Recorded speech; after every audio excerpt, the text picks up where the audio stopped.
Welcome back with family. My name is Aubrey Warren, your festival fairy godmother, and I'm sitting here talking with Jason Leech today on Behind Backwoods. Thanks for joining me today, Jason. Thank you. Thanks for having me. I would really love to just start by getting to know you a little bit better. Besides the words musician and artist, what words would you use to describe you as a human and the hats you wear in your life? Well, another job, whatever you want to call it, I do is teaching music, and I've always taken piano lessons, and I've kind of wanted to pass that on too. And it seems to be just another one of those hats that I'm wearing that I actually really enjoy, is just showing kids and adults of all ages like how to play the piano and just how to get into music. I've been doing that for like almost 10 years now, and that's just been a big part of my life. And it's kind of cool to see people grow in the same way that I did, and see the paths and see what kind of music they want to play. So that's always just kind of been a big part of my life. What's your oldest student right now? What's their age? I have a lady who's early 70s. I forget what actually it is, but yeah. What about your youngest student? What's their age? I have not right now, but I have taught 5-year-olds, and that gets kind of tricky because then you're just trying to make them sit still. But you know what I mean? Absolutely, But I do. I think I have like a 7 or 8 maybe. But that's more like their parents, saying they want them to try that. So I actually do like prefer teaching a little bit older students, because that's why that they're there, because they want to learn, versus just like them trying to be guided through life. Absolutely. That's actually one of my biggest regrets as a child, was that my parents put me in piano lessons when I was too young, and so I resisted it, and then I ended up quitting. So I wish I would have stuck to it. So Yeah, that's cool. So just out of curiosity, how many students do you take on weekly right now? Like with your performance schedule, how often are you actually teaching classes? I teach here around like 3 or 4 days a week, and I have the same students weekly. I teach about 30 students in total, and they just keep Wow, going back around. Yeah. that's impressive. Yeah. Cool. I bet that's something, some people like to name drop that. It's like, yeah, my piano teacher is Jason Leech. That's pretty cool. Yeah. Some online stuff too. So you can, people that saw like my videos and my music will come and do that. Awesome. Yeah. All right. So I'm going to have you go back into your memory bank for a little bit. I'm curious to know, what was the first album you bought with your own money, and what form of technology did it come on, and how you got to enjoy it for that first time? Sure. I'm glad you asked what was the first album you bought with your own money, because it was my first album that would be like some kind of like poppy NSYNC Britney Spears era, when I was like really young. You remember those Now CDs? Oh, dude, I have a lot of those. Those Yes. were so like, I don't know if I ever like I'd get them for Christmas or something, but I never don't think I bought one of my own. But I would listen to those so constantly, and it was nothing but like the top 10 pop hits of that year. But I actually have a cool record. The first one I bought was a CD, Daft Punk Discovery, because I knew One More Time, and that was just blew my mind as a kid. I didn't even realize it was like it's still like, considered this legendary album. I didn't realize I was buying something so cool. I just really loved One More Time, and I played it out so much. Dude, you just so aged me right there, because when you say One More Time, my mind audibly, I flashback. I studied abroad in London in college, and I was dancing to One More Time in the London clubs in 1999. I remember that. Hearing Yeah. that. Oh my gosh, you just aged me. That's so Yeah. fantastic. So it was a CD though that you bought it on. Yeah. Okay. I Cool. think I remember seeing the music video, and it was that anime cartoon they had with the music video, and I was just like, what is this? Because up to then you're just listening to like, I don't know, pop or just like old rock music. So yeah. Awesome. So Yeah. So you're like, you were drawn to electronic dance music as a kid, because that was like your first album and everything. That's awesome. Yeah, yeah. And it's like it wasn't because I was like that was my I even knew that I was diving into like dance music. You know what I'm saying? It Yeah, was like yeah, purely like this is like a fun song. And then it yeah, kind of led down to a different road. awesome. So was the piano the first instrument you ever played? Yes, yeah. How old were you when you started? Um it was first grade, so I think you're like 5 or 6 around that time. I was yeah, probably 6 years old. Okay. Do you play any other instruments now? No, not really. I took in junior high band, I played the saxophone, so I did that for 3 years. And I got a guitar and played that a little bit, but none of them really stuck. I just, I just always been a keys guy. Well, it's a beautiful instrument. And now that, with keyboards and being able to program them, they're so Mhm. diversified, you're able to play so much more on just a keyboard too. So that's Yeah, you can cool. play all instruments. I'm like, I can play anything. That's right. That's right. I was actually listening to one of your songs this morning that you had on YouTube where you're playing along with an LS Dream song. And I was like trying to figure out what instruments you're making your keyboard play as you're playing it. I'm like, that doesn't sound like a piano. What sound is that? It's so cool. So Mhm. cool. So curious. Okay, so we're here talking because you were just at Backwoods, and I'm a festie at heart, and I'm curious to know: did you ever attend any music festivals before you performed at one? Yes. In high school, I had a friend I'm still friends with today who's kind of hip to all that. And he took me to Bonnaroo. And that was an amazing first festival experience. And it gave me the itch to want to play one too. Because I was like, what is this magical place, nonstop music. Um, it was, yeah, it really planted the seed. That was like 2010 was the first year, and we went back the next year, but I loved it. And I've been going ever since to different festivals. So, just out of curiosity, do you remember that first fest, like the highlight set that was just everything? Stevie Wonder was there. Yeah. Yeah. That was, Legend. yeah, Hello. that was legendary. And That's it was just like, I had only gone to concerts. So you would see just, 2 or 3 acts at a time. So like I went and saw, Stevie Wonder and then walked over and like Nas was playing. It's like, oh, I'm just watching like all this different genres in this place. Loved it. Yeah. Yeah. Great memory. So, what was the first festival you ever played? First festival I ever played was, I'm back. I live back in Pennsylvania. I'm not originally from Louisville, where I live now. And my agent, before he was my agent, threw a festival like it's called Grooving with the Grove, and it's just in like a West Virginia festival. And that was just my first, get your feet on the stage kind of feeling for a festival. But it was really fun, and all my friends came, and I was really nervous, even though it's just like more laid back than a, you know, giant festival. It was still a great introduction to play in one. Well, I haven't been shy about sharing with I'm with Backwoods because I have a love affair with Mulberry Mountain. Hmm. It's that mountain has changed my life in so many beautiful ways. And I'm just curious to know, was this Backwoods your first visit to Mulberry Mountain? It was, yeah. Did And you have any opportunity to spend any time on it besides during your set? yeah, yeah.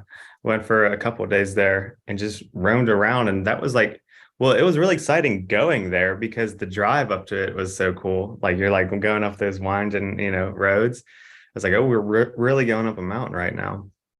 But yeah, I got to wander around and talk to people and stuff. It was cool to it's cool to just adventure on a place you've never been. One of the things that I love the most about Mulberry Mountain is the journey up the mountain. It's like you feel I don't know if you know this or not, but there's like quartz crystal in the earth in Arkansas. And I'm kind of a hippie chick, right? And the quartz is known to amplify the energy of anything that it's next to. And so it's like I can almost feel the energy shifting as you're traveling up the mountain. And I'm so glad that you got to experience her more than just standing on the stage and singing some songs and playing some songs for us. That's awesome. Did you see any sets while you were there? If so, who'd you see? Oh yeah, I was all around. I rode in with Super Future, who's like a friend of mine. And then he's kind of randomly talking, and then he just plays this amazing set. I really enjoyed his set. Cohen Sound, who I've never seen before, really blew my mind. Really respect him. Lettuce was, wild, just seeing live music and everything. Trying to think who else was there. The first day I rolled in, there was that storm that rolled through, and I was waiting for it to pass, and I was like, is it still happening? But they recovered pretty quickly. Were you in a RV? Were you in a tent? Like, how did you take cover from the storm? Were you in your car? I was back in the hotel. There you go. There you go. I just rolled into town, and then it was happening. So I was able to lay back before it passed. But I heard it hit pretty hard. Well, it did, but nothing like some of this. I've been on some horrendous storms on Mulberry Mountain where my tent was completely destroyed during the tent, where I was literally on the ground praying during the storm because I was so scared. So that the storm we experienced this year was nothing. It was nothing. All right. That's all right. That's all right. So what do you love the most about playing at music festivals? First of all, I like music during the day. Music is too late at night. I'm being an old man, but I love daytime sets, you know what I mean? And being able to watch music at 2 or 3 p.m. So that's always fun. And just spending the day with music instead of, waiting till 1 a.m. for it to start. But honestly, just the people, everybody being themselves and being weird and being accepted, and just watching everybody wear what they want to wear. And some people will just put on a full-blown act and they'll just be a character, and that's what they want to do. And nobody's get in line. You're being weird. You know what I mean? I don't know. It's just everybody. It's like everybody being themselves for just a little closed weekend there. Oh, I'm one of those people who's the character for the weekend. I took on the persona, the festival fairy godmother, about 5 years ago, and I go and I dress the part when I'm not, running the show. So, and I do my best to dress the part even when I am. So I totally feel that. Sometimes you got to be a fairy godmother. Just has to come out once in a while. Dude, I spend most of my days being a regular mom. So sometimes it's nice to bust out the fairy wings and pretend like there's, more. Well, I was about to say pretend like there's more magic. At these music festivals, it really does feel like all of the magic really is real and alive. So such a beautiful part. And just seeing that makes it kind of brings it out in me too. Cause I just to see that, it's oh, it's okay to be and you don't have to be so, worried what everyone's thinking. It just kind of a chain reaction where other people see other people being themselves and makes other people more comfortable, Oh, I do. We in our culture definitely are conditioned to live in a certain box, and whenever we get the permission to let our freak flag fly and literally be ourselves, it's so liberating, and that liberation is contagious. And I think that's one of the gifts of music festivals. Agreed. Cool. So I want to circle back real quick to your music. How old were you when you first started writing your own music? Writing my own music kind of came with producing electronic music. I might have done a few piano songs, but not really made a full-blown song until I started producing. So that didn't come till probably 10 years ago, because I was mainly playing just songs that I liked on piano and playing other songs. And that's kind of carried over to what I'm doing now, where I'm always remixing stuff. Like you said, like you saw LS Stream. And like my core is I like playing and covering songs. You know what I mean? And that's what I've done my whole life. I played piano in, restaurants and bars. I was like piano man, with the tip glass. Like that was like the foundation of what, where I started with music. And then when I was like, okay, I want to be an artist and make it in this electronic scene, it's like, oh, you have to write your own music. That's a big jump. But yeah, process. It really is. But I still I feel like I've worked the remixing or covering muscle so much, and then it's kind of scary to jump into original, because it's like you open up your program and it's just blank slate. There's no like scaffolding to start with. That's been the biggest challenge for me, is like pushing out original music. What's your process like? I like having a beat first. I like having drums, because then it brings something out of me. And those are easy to just put down, just something basic. And then it at least gives you something to be like, all right, here's where the song is at. And then I can lay keys on top of that. But it's hard to just be like, I want this song to be this fast and this key with this instrument, I can't imagine. Imagine. Yeah. Wow. Well, I recently heard a Keller Williams interview where he was talking about how he decides to like what covers he does. And he was explaining like he doesn't like go and decide to do a cover. He'll get a song stuck in his head, and the song won't get stuck out of his head until he performs it live and does his own version of it. How do you decide what songs you cover? I listen for that. That happens to me sometimes too, where it's just like, oh, that song's not leaving me alone. You know what I mean? And I thought it would go by. That's funny. I like that. But a big thing when I'm listening now is, how will this translate to keyboards? And some songs I really like, but it's just like very just a single bass line that kind of morphs. And that doesn't really, it's not like I'm doing a lot of, it's just like a one note that is more sound design heavy. Whereas like there's some songs that I can cover remix where it's like this melodic line that is just all over the place. And just like, oh, you can picture that being played on an instrument versus just like a sound, So like whenever a song has a strong lead melody, or just like a fun, it just has to be a bunch of different notes that are changing, because that looks cool, because people can recognize what's happening, versus like some songs, which I have done, where you hit one note, it just doesn't translate well to covering, live. So yeah, I'm always listening for those songs as like, oh, that I can picture that being played.